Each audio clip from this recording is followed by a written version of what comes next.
When Sir John A. Macdonald died in office, the Conservative Party was not prepared. Canada was not prepared. Sir John Abbott had some large shoes to fill, fast. The third Prime Minister of Canada was the politician who wasn't quite ready and wasn't quite willing to lead the nation. Canada was a horse without a rider.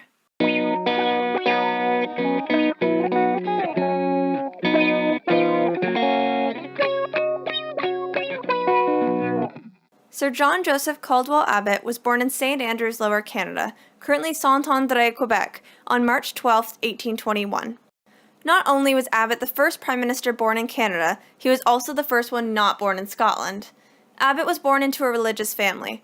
He took advantage of his father's impressive library and read as much as he could, learning English, Scottish, and French law.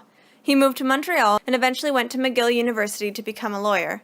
In 1849, Abbott signed the Annexation Manifesto, which supported Canada becoming a part of the United States. He changed his mind not long after and spent the rest of his life trying to justify his actions, saying he had no more serious idea of seeking annexation with the United States than a petulant child who strikes his nurse has of murdering her. He worked hard and found success as a lawyer quickly.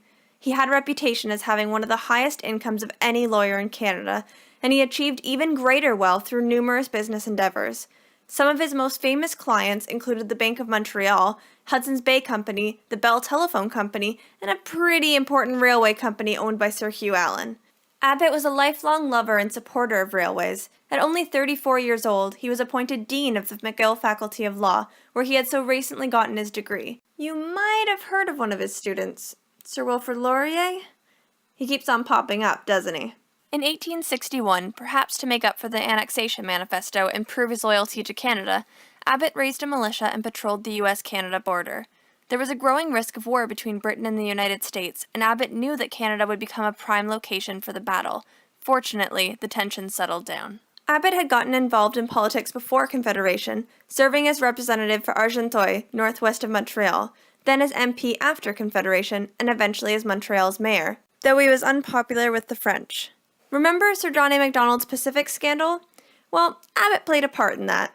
Abbott helped get the CPR the railway contract, and he served as a go-between for Macdonald and Sir Hugh Allen's questionable money transfers. Abbott's the one who received Macdonald's desperate telegram pleading for additional money, and it was from Abbott's office that the incriminating telegram was stolen.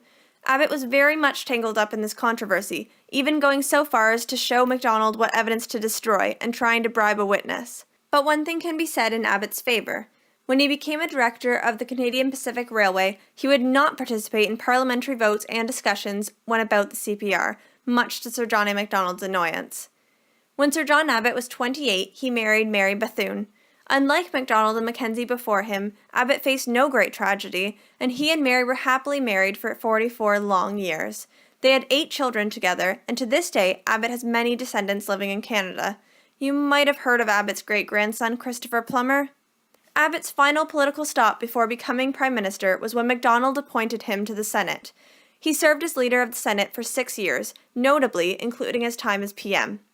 As a quick note, the Senate is the upper house of Canadian Parliament, and the Commons is the lower house. The vast majority of Prime Ministers serve in the lower house. In fact, all but 2. Let's see how it turns out for Abbott. Sir John A. Macdonald died suddenly on June 6, 1891. The Conservative Party and Canada were left without a leader. Unlike in the United States, there is no vice president to automatically take over. A young man full of potential by the name of John Thompson seemed like the right man for the job, but he refused, and so the Conservative Party appointed Abbott to continue Macdonald's term as PM. Abbott was intelligent, rational, and a very capable negotiator, but he was not necessarily the obvious pick to lead the country. As he said himself, he was mainly chosen because I'm not particularly obnoxious to anyone. His reluctance to serve as PM is perhaps best shown in what he said a mere 12 days before assuming the role. I hate politics. I hate notoriety, public meetings, public speeches, everything except doing public work to the best of my ability. Not what you'd normally expect from someone about to lead the country. Sir John Abbott faced some of the same challenges that Alexander Mackenzie did. Firstly, it was nearly impossible to escape Macdonald's shadow, and secondly, the Canadian economy was on another downturn. Relations were strained with the United States over various trade agreements, and there was a crisis in Manitoba over separate Catholic and Protestant schools, a crisis that would take more than one Prime Minister to resolve. Abbott had become Prime Minister on the basis that he was not particularly offensive to anyone, but with these problems looming in the distance, Abbott realized that this would no longer be true. He had to pick sides, so he did what he felt he had to do. Following his doctor's advice, he crossed the Atlantic to rest and recover in Europe. Abbott's health had been failing. He was exhausted. The stress of the job had worn him out. He wrote out a letter of resignation and sent it to John Thomson. Abbott was stepping down, and he was passing the reins to Thomson, the man who Abbott felt should have been PM to begin with. Abbott traveled around France and Italy for a while, but his health never recovered. He moved back to Montreal, where he died of brain cancer on October 30th, 1893. Abbott is often referred to as a caretaker prime minister. That is, he wasn't leading the country, he was simply taking care of it for the time being. As a senator, Abbott didn't get to participate in the House of Commons, which holds much more effective power than the Senate. He was away from the action. Tellingly, Abbott had John Thomson represent him in the House of Commons. Like other prime ministers with short reigns, Sir John Abbott is perhaps better judged by how he lived and what he did before becoming PM. As the Maclean Survey on Canada's Best Prime Ministers notes, a term of at least 4 years is needed for a PM to accomplish what they've set out to achieve. While Abbott did accomplish a few things, such as increasing the Conservative Party majority and rooting out a corrupt minister, his 17-month term wasn't nearly long enough to effect major lasting change. Sir John Abbott was extremely successful as a businessman and corporate lawyer before his term as Prime Minister. Does skill in business translate to skill as a politician? What are important character traits in business versus in politics? What do you think?